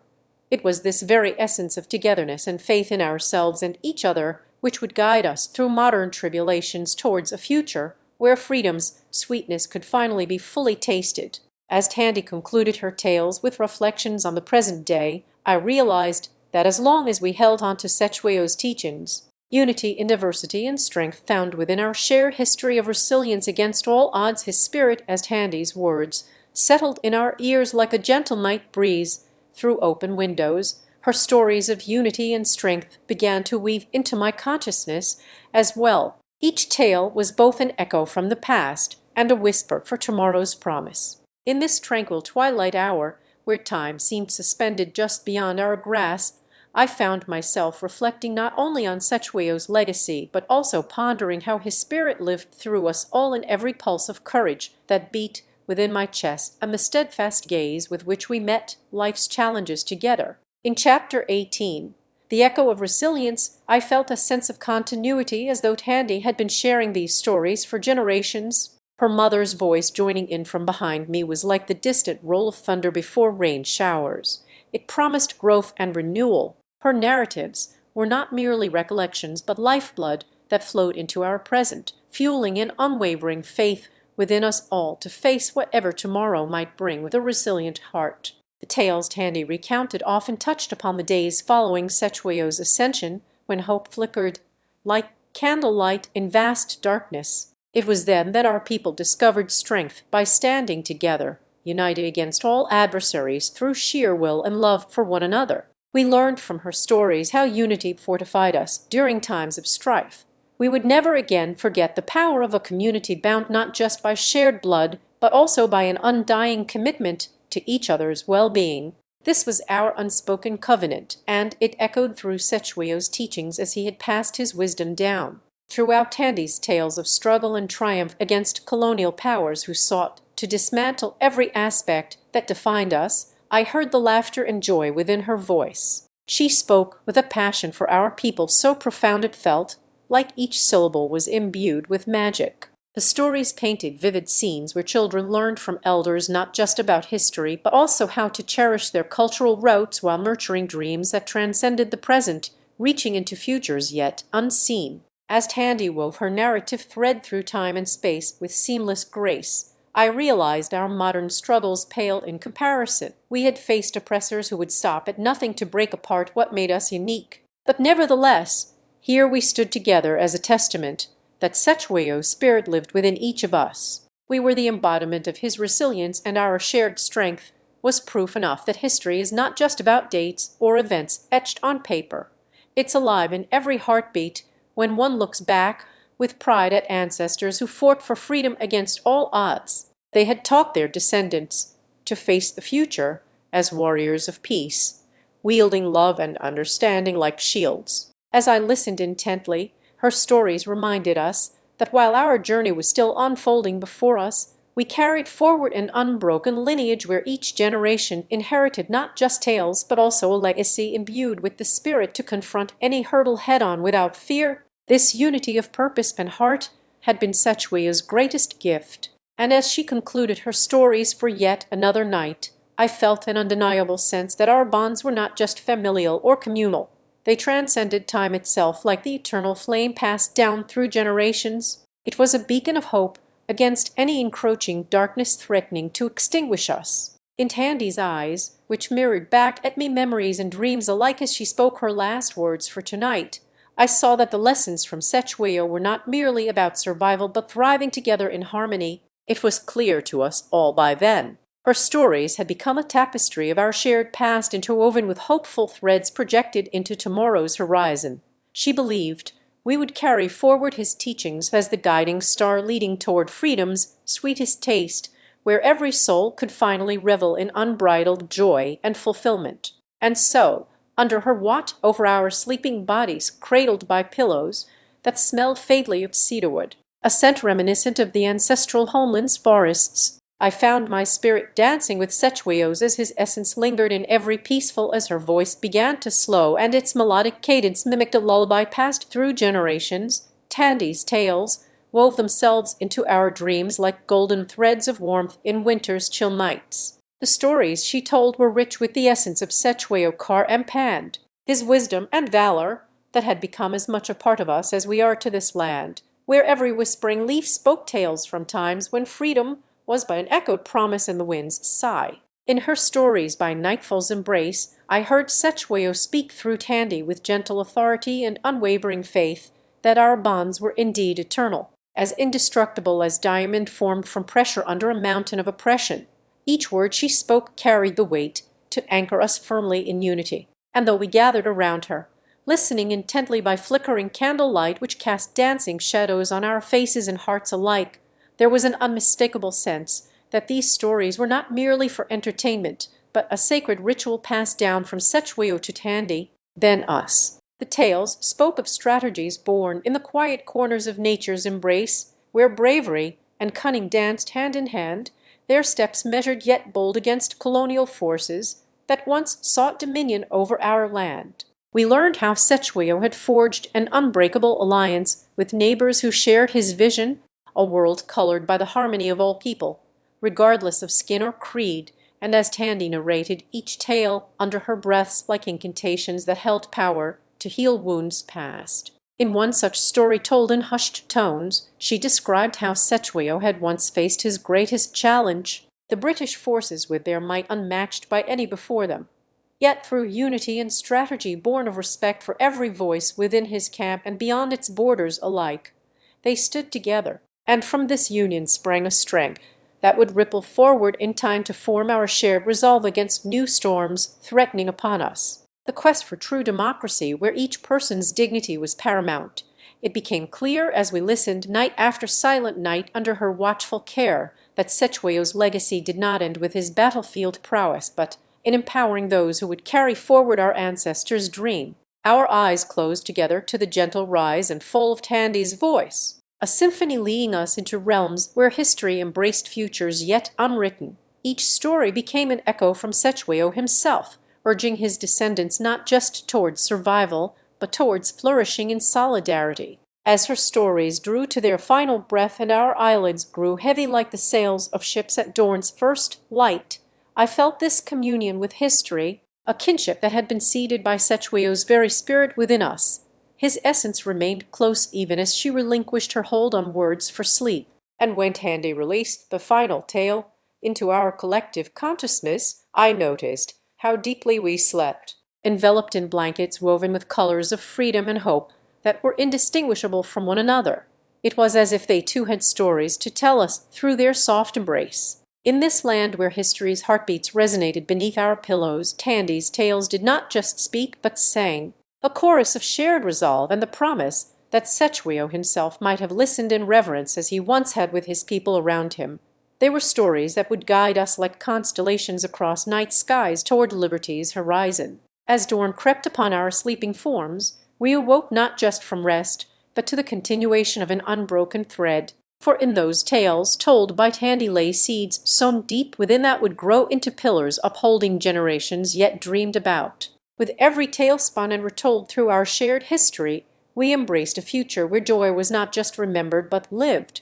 It felt as if Setchweo himself stood among us, with pride in his legacy extending beyond the veil of night into each heart beating for freedom's cause. He who once had united people under banners woven from trust and mutual respect. In this journey through tales, we understood that our path toward true independence was paved not just by past struggles, but also in hopeful strides towards, as we drifted into a gentle awakening beneath our blankets of dreams and memories woven from tales spun by Tandy. Her voice carried us further down memory lane to an era painted with both the hues of struggle and vibrant aspirations for freedom. Chapter 20 found itself unfurling like a scroll filled with whispered secrets passed through generations in this land where history's heartbeats resonated beneath our pillows. Tandy's tales did not just speak but sang, the chorus of shared resolve and promises echoing into eternity. Our journey began one crisp morning under a sky tinted with hope as we followed Sechweo's legacy across time-worn paths that once thrummed to his marches for justice. His voice, which had united people in banners of trust and mutual respect during the days when our fates were intertwined by struggles embraced with foreign powers imposing their will upon us, now whispered through Tandy's tales as if he stood among us,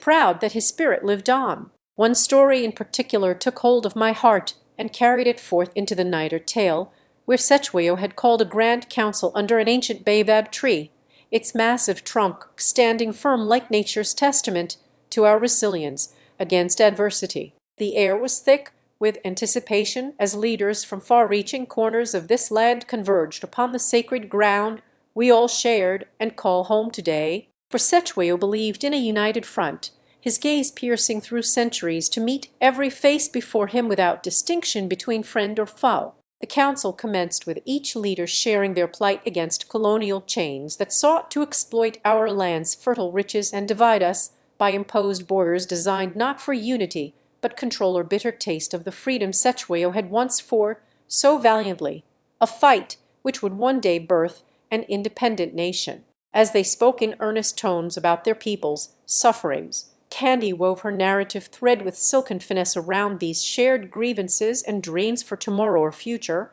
where equality reigned supreme under our own rule rather than a distant king's decree or the arbitrary will of foreign traders. With Sechweo's spirit as an invisible presiding figure, we listened to each story like ancestors passing down wisdom through generations. Their words were not just tales, but lessons in courage and solidarity that would guide us toward a horizon where liberty's promise shone brightly ahead. It was under this baobab tree's expansive canopy that plans for an uprising, like seeds sown deep within the hearts of our people, nurtured by Tandy's tales and Sechweo's legendary resolve, began to sprout into a formidable vision. The council concluded with decisions made not just in hushed whispers, but through firm handshakes, as if we were already stepping towards that bright horizon of independence where joy was more than an echo from the past.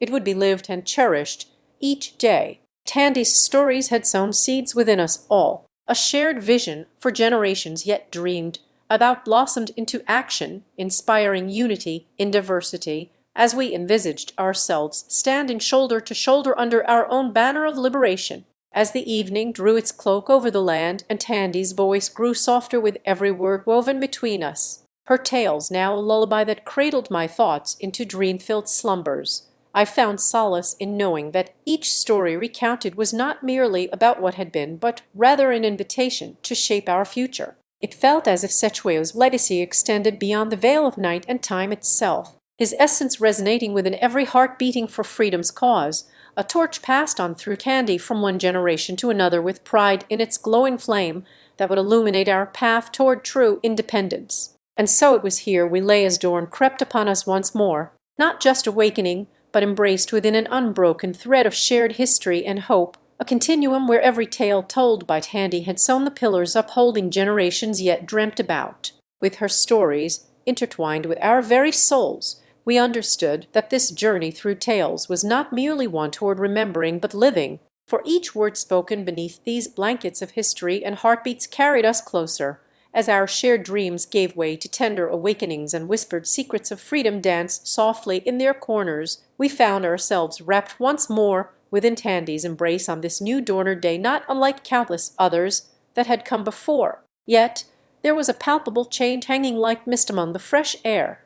It seemed as though every gust of wind carried with it echoes from Sechweo's storied past and whispers promises for our unfurling future, seamlessly intertwining history's embrace into tomorrow. Tandy began her narrative anew under the burgeoning sunlight that filtered through the window pane, her canvas of golden threads painting hues upon Tandy's face and within her voice as it softly reverberated in our shared space, intertwining with my own thoughts. As she recounted tales not just spoken, but lived by those who had come before us, I traced the outlines of brave faces etched into memories that stretched back through time to meet Sechweo's legacy, where it met minor mistake inlaid with each step toward our liberation. The stories took on a rhythm as comforting and predictable as waves lapping at the shore, yet brimming with unexpected treasures beneath their surface like pearls of wisdom nestled within layers upon layers of shared experience. With every word Tandy wove into her tale-telling quilt an heirloom passed down through generations that felt almost tangible. As it enveloped me in warmth and nostalgia, I could sense the very essence of what had been pouring itself out for us to gather. Each story began with a simple word or phrase from Tandy's lips, her key turning within an ancient lock that opened doorways into worlds where our ancestors' struggles and triumphs were painted in vivid strokes, making history come alive before me as if I walked beside Setchwayo himself. They spoke of the times when courage was a rare gem cherished by those few who dared to dream beyond oppression's shadow, and every breath taken under covert skies promised rebellion and whispered tales of revolution against unyielding tyrants, all while keeping hope alive like embers in an ongoing hearth. I could feel the weight of Tandy's words as they bore into my core. Her stories were not just a means to remember, but rather vessels carrying our very spirits across time's vast oceaner journey, where every tale was both compass and anchor, guiding us through stormy seas towards hopeful horizons. And in the quiet aftermath of each storytelling session, as we lay together amidst these blankets steeped with history's soft murmurs, I realized that our collective dreaming had become a beacon or shared vision forged from Setchwayo's unyielding resolve to free his people. Our dialogue on freedom intertwined seamlessly within the stories as if they were always meant to meet at this crossroads of understanding, and each word that passed between Tandy and me became a stitch binding us closer together, not just in spirit, but through shared purpose or tapestry woven from threads both delicate and strong.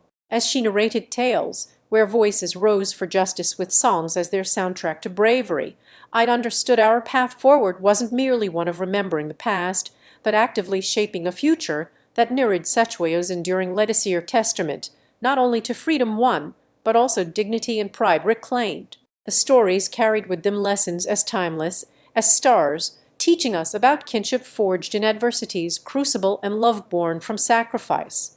They whispered of unity beyond borders that had once divided our hearts, where every shared dream was a chorus rising to meet Setchwayo's impassioned calls. Tandy spoke with the power of one who knew her stories were more than narratives, but torches passed down through generations meant not only to illuminate darkened paths of history's shadows past, but also guide our steps forward toward a dawn where each freedom fighter's heart beat in harmonious chorus. As the sun climbed higher and caressed us with its radiant tenderness, I felt that same warmth seep into my bones, a reminder of fireflies dancing within me as they had done for generations before Tandy's ancestors laid their stories down on these very pages. It was a call to action hidden in plain sight among the tales and memories, in Chapter 22 of our tale woven through time and memory.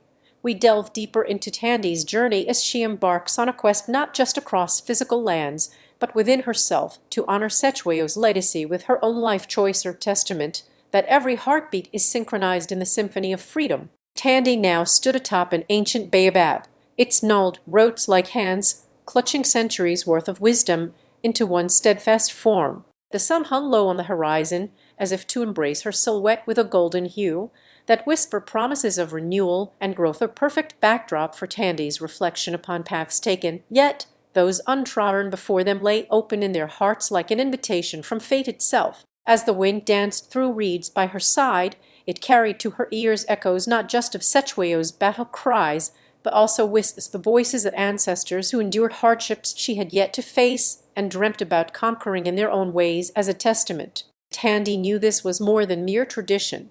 It was an invitation from the spirits, guiding her toward deeds that would resonate with valorous echoes through generations, unseen but deeply felt within her soul's core. Determined to forge ahead in Setchwayo's steps, yet pave new trails into a future brightened by equality and understanding beyond the tribal lands, Tandy sought out communities where freedom was still just an ethereal mirager land of shadows that needed light. Her journey took her to places forgotten on maps but alive in stories whispered through time's corridor. She ventured into towns marred by segregation and inequality, carrying with her the spirit Setchwayo had ignited within their people centuries ago, during times when hope seemed as distant a star from Africa. In each place Tandy visited, where discrimination was etched deeply in everyday life like scars on tender flesh of society's body politic, she stood firm and resolute, a solitary beacon that glimmered with conviction's flame as Setchwayo had done when he first rallied his warriors. Tandy did not merely stand.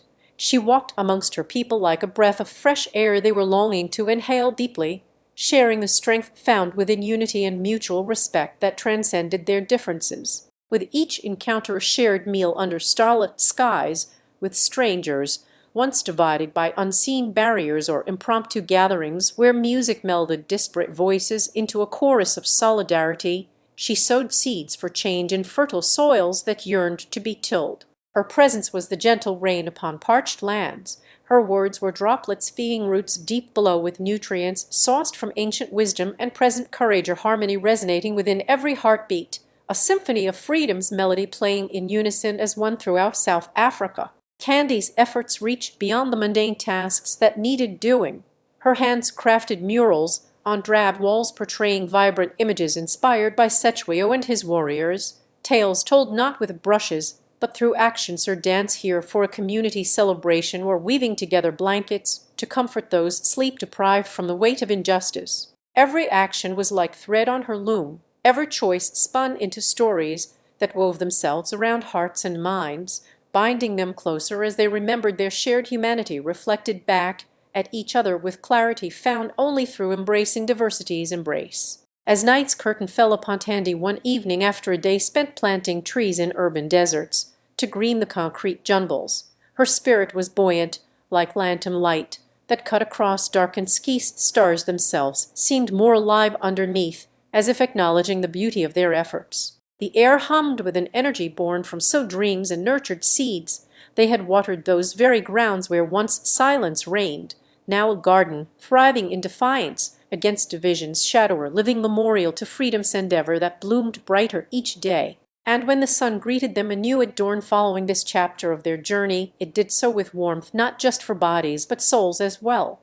Tandy felt a kinship deeper than shared heritage or bond formed in adversities, for as darkness embraced her world, she found solace in preparing to share a story with little Zara by her side, one where actions spoke more eloquently than words ever could, for their shared dreams and aspirations were now growing wings under the night sky as well. The tale would begin not amidst battles or grand speeches, but within simple, everyday activities that became acts of defiance against a divided history, a legacy they collectively crafted by choice rather than circumstance. The story unfurled in soft murmurs and rhythmic movements. Zara watched with wide eyes as Tandy demonstrated the ancient art of dance known to her people for generations, which had woven through their identity like a golden thread, resilient against fraying edges when practiced together. Every twirl was an affirmation that despite disparate origins or life experiences before them, here they were united in purpose and spirit.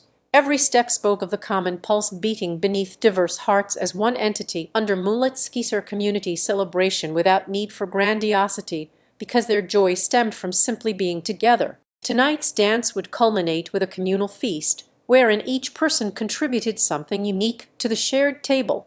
It was here that food became more than sustenance, but an offering of gratitude, and togetherness or blend so diverse yet harmonious as nature intended.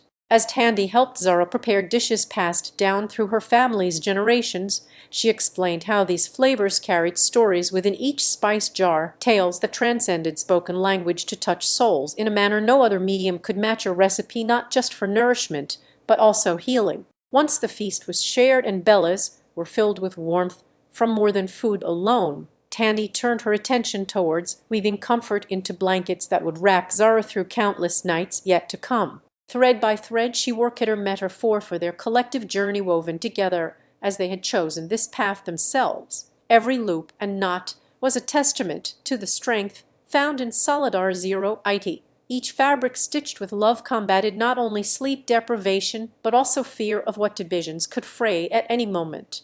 As Tandy lay Zara down within her creation, that evening her cocoon spun from dedication and care whispered into the child's ear a final story for now, one where each person learned to carry their history not as chains but shackles broken by understanding themselves and others. It was this act of learning selflessness amidst shared hardship that had fortified her people's resolve against disunity.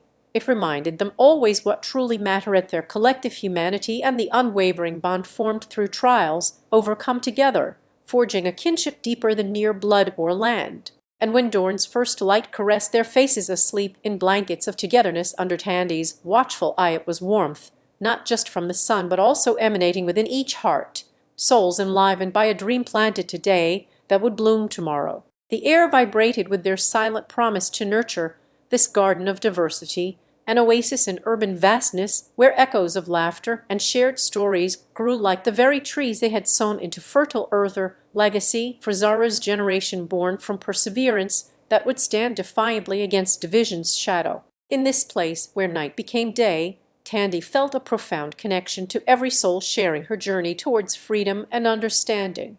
It was as if the stars themselves acknowledged their efforts by twinkling with approval of a vast celestial audience attuned not just to light, but also love. With Zara's future woven into each act of unity, Tandy knew that when she closed her eyes tonight and tomorrow night thereafter, it was the world around them rebuilding itself in chapter 24 of our tale.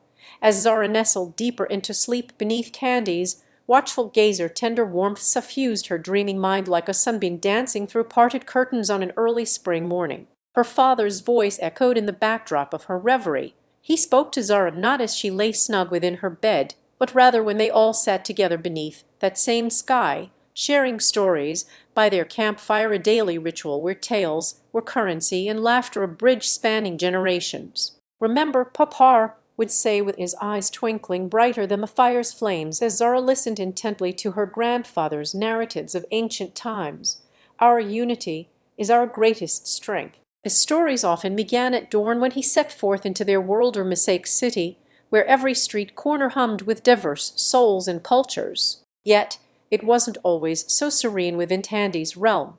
The shadows of discord had once crept in like unwelcome nightfall, threatening to engulf their shared dreams under darkness that fractured hearts rather than mended them. It was during these times when Zara found solace and wisdom whispered into her heart by Mother Tandy, a voice, a balm for weary spirits, as she guided them through the labyrinth of understanding, teaching children empathy with every kind word shared between friends who might otherwise have walked alone. The garden they had sown together thrived on care and mutual respect. It was not merely an act, but a testament to their collective will. The very air felt thickened by the love that flowered in unity's wake, blossoming into flowers of colorful diversity which perfumed every alleyway they passed.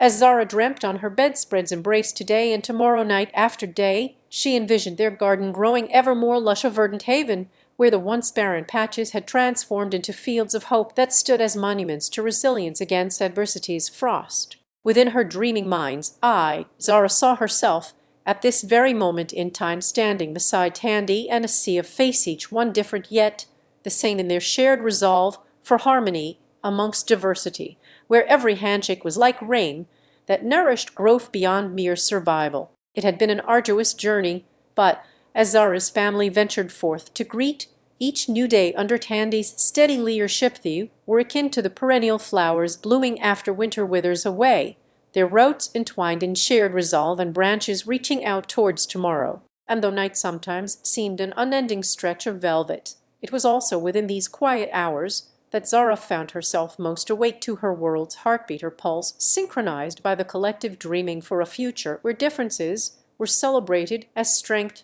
rather than division feared as defeat. Within each act of kindness and every smile exchanged in solidarity, Tandy saw seeds taking root. She watched with pride how their actions sown into fertile ground bore fruit that not only fed the body but also nourished soul's fair legacy, a garden where laughter washed over them like gentle rain on newly budding leaves. As Zara's heart swelled within her dreaming chest, she felt connected to every soul sharing this journey. It seemed as though their collective spirits were woven into the very fabric of reality, a tapestry where each thread was dyed in unity's vibrant hues. And when Tandy saw Zara's future shimmering within these connections, she knew that even if her name didn't appear on every record or headline tomorrow morning, the world itself would continue to rebuild around their shared ideals, an edifice stronger and more beautiful for its diversity. In dreams, where Zara stood as a guardian of peace in Tandy's watchful presence, she felt an assurance that when they woke from these nightly reveries, together with the rest of her kinfolk under countless blankets. Each one was not just shielded by warmth, but also enveloped within love's enduring embrace. And as Zara surrendered to sleep's inviting arms, she carried forward this assurance like a lantern that would never dim in the night of their lives, for even when faced with unseen shadows their shared humanity remained. Tandy Zara took in every sight and scent as memories of the night before played softly like echoes across time. She remembered standing on this very spot under twinkling stars, while dreaming about change that she could bring into her world, inspired by Tandy's unwaffordable endurance through times when people were less kind to one another and more divided than ever seemed necessary for survival in a fractured society. Her grandmother had always said the garden was not just an escape, but also where life's most potent forces converged, teaching love amidst adversity, or notion that resonated deeply within Zara as she now looked around at faces reflecting different shades of her own spirit, and those who shared in its hues. The warmth from the sunlight filtering through paneled windows seemed to wrap everyone like a soft cloak, yet it was love's touch felt more deeply than any physical sensation could convey that truly shielded them all as they gathered within these walls that had stood sentinel over their family's history. Zara felt Tandy's presence amongst the living now. Her spirit seemed to whisper of strength and courage, even in moments where words faltered. It was during such times when Zara would find herself standing at a crossroads between tradition and innovation or challenge that had taken root ever since their ancestors first arrived on these shores with dreams as vast as the oceans behind them. As she poured out her tea, memories flowed like water from an uncapped vessel. Each one carried lessons of unity in diversity and acceptance of values that Zara held to be true beyond their lineage alone. They were ideals born not only into existence through Tandy's resilience, but also fostered within the collective human spirit, echoing across generations like a song without an end or beginning as time itself unfolded in layers of shared experiences and common hopes. Those gathered around began to share stories, each narrative thread intertwining with Zara's own journey while reminding her that she was but one part of the grand tapestry they were all a piece of, though each had woven their essence into it uniquely through actions and compassion. Zara recounted how Tandy's lessons in humanity guided them to embrace differences as strengths rather than divides, her philosophy that Zara carried forward with her own life's work of advocacy for social unity, which had blossomed even more vibrantly after the passing. The stories continued through each other's lives, tales from Elise about bridging cultures in distant lands, Sarmi speaking fervently on environmental stewardship and sustainability, as if invoking Tandy's spirit that always found harmony with nature as their voices mingling, painting a picture of their shared aspiration for a world where peace was the ground upon which they all stood. As Zara listened to her kinfolk's experiences in reverence and admiration, she felt an undeniable sense of belonging within this familial bond that had transcended mere blood relations. It became clear that each individual's contribution added strength not just to their immediate circle, but echoed outwards like ripples across the water. Their shared laughter washed over them, filling spaces between words and heartbeats with a warmth that promised renewal, or promise made tangible by Tandy's enduring belief in hope against all odds. Zara knew this conviction had been passed down to her through whispered secrets of their ancestors' legacy. It was the light they carried into darker times, and nowhere more so than within these very walls where bonds were forged stronger by shared sorrow yet unbreakable in spirit. As Zara looked around at faces lit with stories as well lived as hers, or blend of joyous accomplishments and lessons learned from loss and grief alike, she felt an immense gratitude that surpassed the need for individual recognition or fame.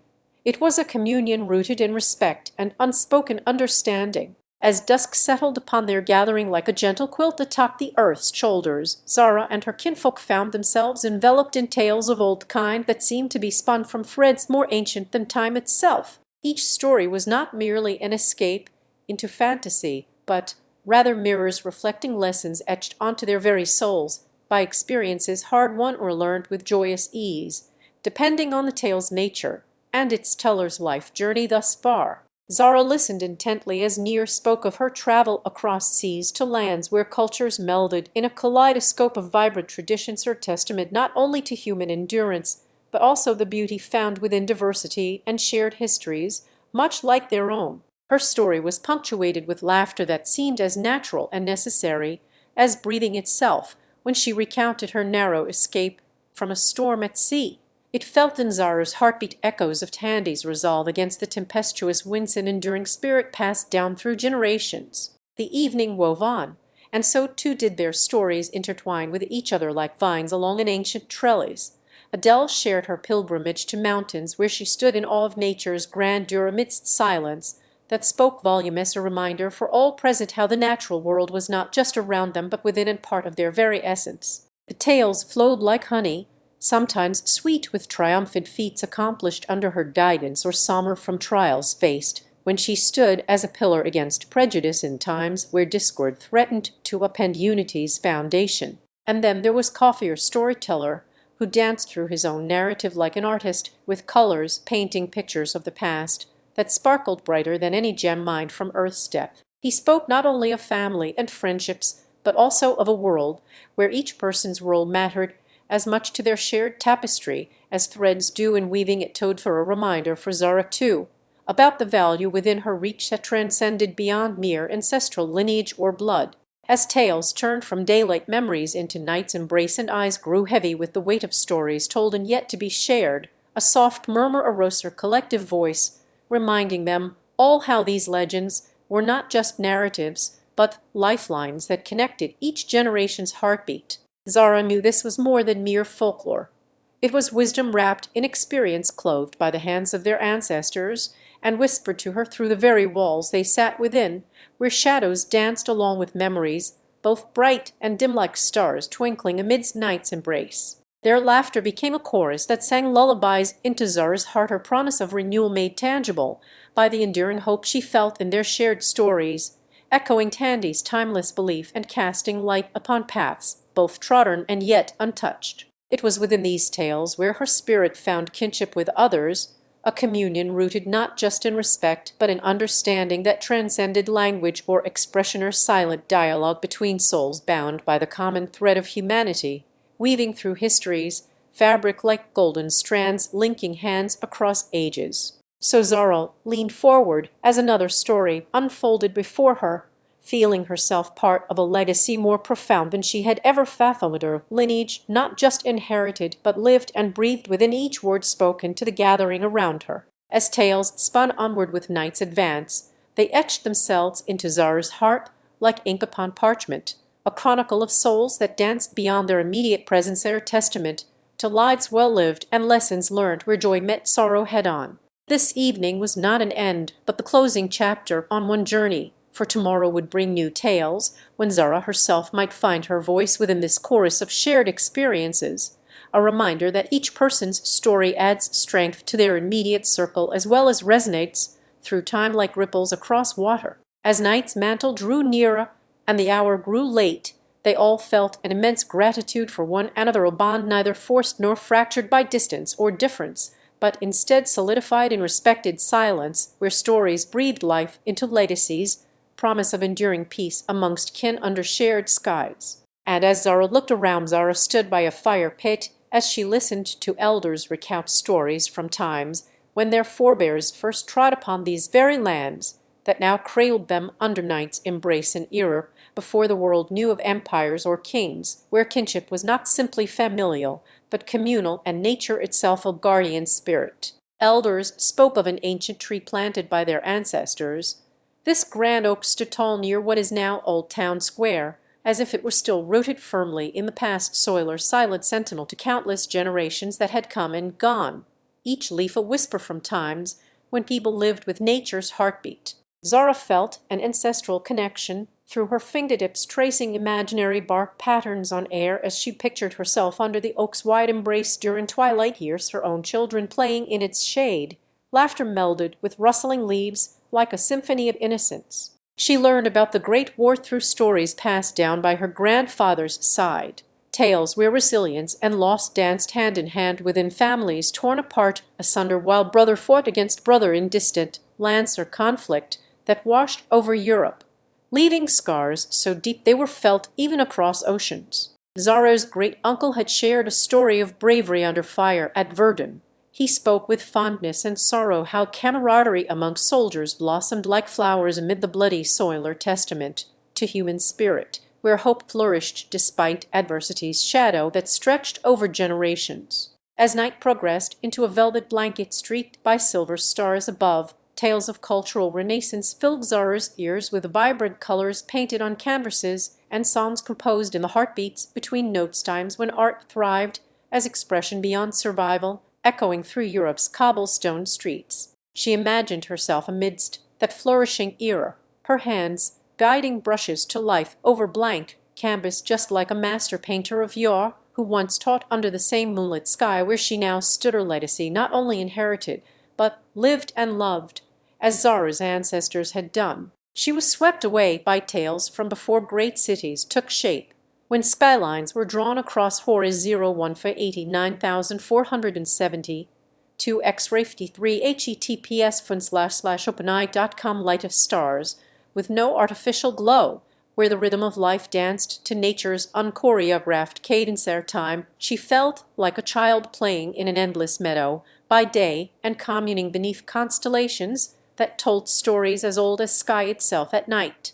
In these moments shared with her ancestors through spoken word, Zara understood the threads of continuity woven into every strand of history, a lineage not only inherited but lived in each heartbeat within their gathering circle and across generations yet to come. She was a vessel for stories that would sail beyond today's borders, her laughter melded with tales told, creating ripples through time, as she too might one day contribute narratives of love, loss, triumph, or tragedy, each story adding depth to the human tapestry, stretching far back and reaching forward into unknown futures. The moon began its climb higher in Zara's eyes when tales touched upon more recent struggles for peace, how wars born from miscommunication fractured families, but also healed as understanding blossomed like flowers after rain, a reminder that even amid turmoil, hope and reconciliation found a way to bloom. The stories spun of rebuilding lives shattered by conflict weaved through the chill night air with warmth in their hearts. Resilience was not just an act, but a living testament, or song sung across broken times that echoed into Zara's soul, inspiring her to carry forward this melody within herself. As dawn's timid fingers curled around the horizon and first light peered through gaps in awakening skies, stories of modern strides for equality continued, her narrative not just written on paper but woven into daily life. As more voices joined to sing, Zara nestled herself deeper into her grandmother's lap as tales from another chapter drifted gently around them, like leaves carried by a lazy stream towards an unseen ocean of dreams. The stories were old and new alike, a mosaic reflecting the myriad hues of human experience, some painted with light-hearted whimsy, while others bore shadows that stirred empathetic sighs from her grandmother's kind, weathered hands as they traced patterns on Zara's cheek. In one such story, a young man named Amir once journeyed far beyond the bounds of his homeland to learn and grow under different skies. The narrative unfolded in lush fields where crops whispered secrets when kissed by dawn's early light, or how stars held their court over silent valleys untouched by time's relentless march, echoing tales that had been told for generations beneath the same canopy of constellations. As Zara listened intently to Amir's adventures and misadventurous lessons learned from kindness shown in unexpected places, or how bridges made not only over rivers but between hearts could transform solitary wanderers into lifelong friends, she found herself wrapped in a tapestry of understanding that transcended geography. Through his eyes and experiences, Zara was transported to landscapes foreign yet intimately familiar, with echoes from her own lineage, where the resilience against all odds bloomed like an indomitable desert rose standing tall in defiance of harsh winds that sought its demise. The story wove through Anya's encounters, his heart intertwining with a woman named Layla under starlit skies, where their laughter danced among constellations, and the gentle humming of distant music played by an unseen bard mingled with the night. Their love was as natural to them as breath. It transcended cultures, languages, even though they hailed from worlds apart, her testament that beneath diverse skies or within different stories, embrace hearts beat in a universal rhythm of connection and understanding, where words were not always needed, but felt deeply. One tale spoke softly yet powerfully about Amir's return home to face the turmoil wrought by strife or civil war that tore families asunder like leaves torn from their branches before winter's chill arrived too close for comfort, or where walls built of fear and suspicion became barriers impassable. But it was not all sorrow, nor were these stories without hope.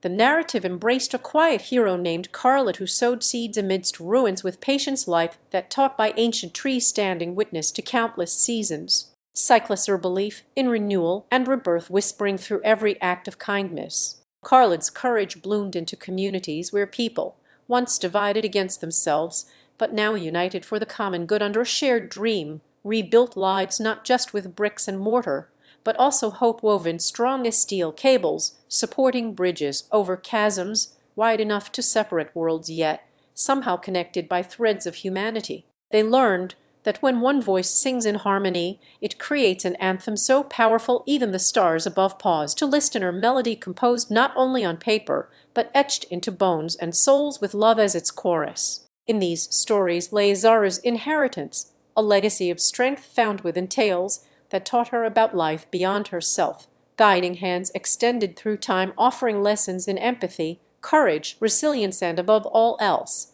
the enduring power of unity and love's transformative touch. The moon began its ascent higher still now, casting a silver net over Zara's grandmother, who continued to cradle her within tales that spanned epochs yet felt so intimate in their shared silence, their lullaby sung through stories where each word was chosen with the care of crafting delicate wings capable of carrying dreams across uncharted skies. As Zara's eyelids grew heavy and her grandmother's voice softened to a mere whisper, like leaves rustling in autumn winged before descending into calm stillness under winter's embrace, the stories faded gently from memory or promise that with each retelling they would remain alive within their shared hearts. And so it was that Zara found herself on her bed's downy pillow of clouds beneath a canopy woven by tales and time itself, as sleep claimed her